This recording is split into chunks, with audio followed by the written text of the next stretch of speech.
Welcome back to Extra Dirt, the podcast designed to help you and your life group put down deeper roots relationally and spiritually.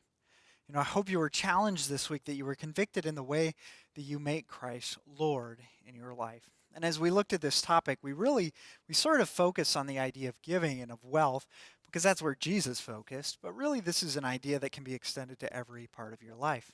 And the reality is the question is not, will you give Jesus a little portion of your life first so that you can have the rest for yourself? But the question is, will you make Christ Lord over everything, over top to bottom, the whole shebang? It's easy for us, I think, sometimes to come to church on Sunday and say, Christ is Lord here, and live the rest of the life our own way.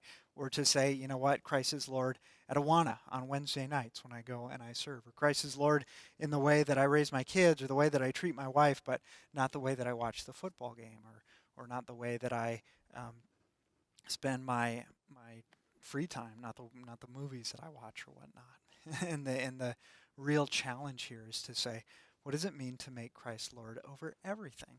It doesn't mean we put him first and take the rest for ourselves, that we give him 10% of our money so we can be selfish and decadent in the way that we spend the rest. But how can we give Christ lordship or submit to his lordship over every single area of our life? And so we want to caution you, don't make this another legalistic thing like, well, if you're not giving, then you need to give so that you can be a good Christian.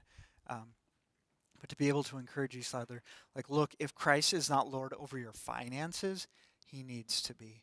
If you haven't been a generous giver as God has called you to, then you need to submit to his commands, to his lordship in that area of your life. So be careful. Don't make another checklist. Don't stray into legalism, but ask that question. Be willing to ask that question to yourself, even if you already have like giving generosity down, even if you're super awesome with the way Christ is Lord over your money. You might say, have I submitted all of my leisure time to God? Not like, do I spend every waking moment reading the Bible, but when I'm playing golf, do I do it in a way that is glorifying to God? Or when I'm on vacation, am I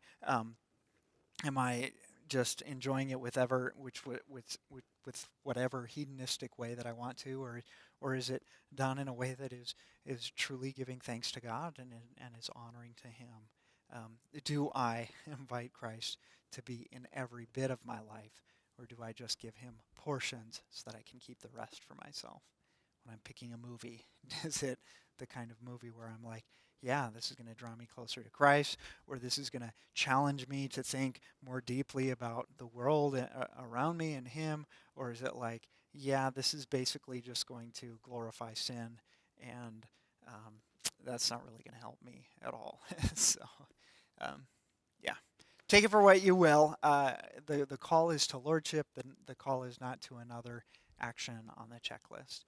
In terms of making your life group a more life-giving place this week, I would remind you of the importance of starting on time and ending on time.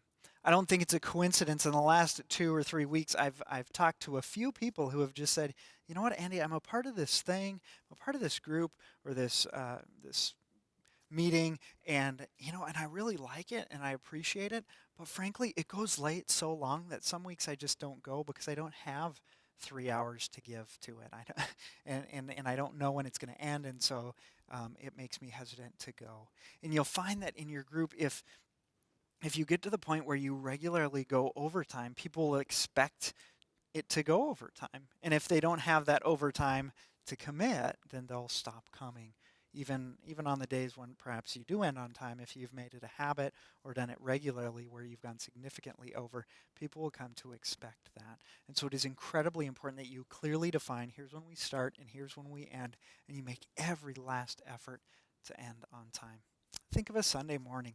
If you got here and our services go an hour and 15 minutes, and once every couple of months we'll go 5 minutes over, 10 minutes over, then that's one thing. But if we go 20 minutes over, a half hour over, then the next week when you're getting ready to come to church, the first thing that pops in your mind is like, oh, I hope it doesn't last forever like last week.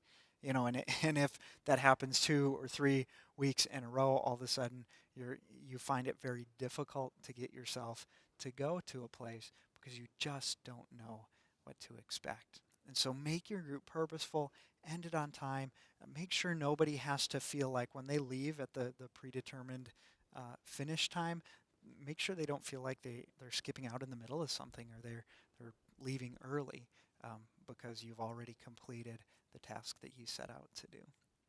So this doesn't mean that you should start a stopwatch the minute you get together and make it all about the time, but it does mean sticking to a commitment that you have made to your group, which says we are going to together as a group meet and make the most of this set portion of time, and we're not going to impose on you by sucking up vast extra amounts of your time in order for you to get the full content here.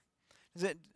I hope that makes sense. I think in terms of like our group as a whole, we like to spend time together, and sometimes we're tempted to go over, but we have a babysitter, and we know that if we've told our babysitter we got to end at this time, then that's, especially as high school students, that's when we have to end.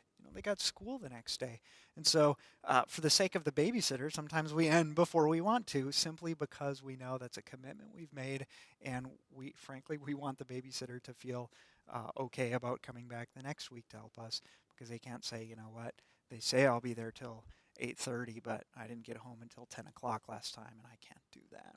So make it a goal for your group to be consistent, to be faithful to that. And if you want to provide extra opportunity afterwards to hang out and fellowship more, that's up to you.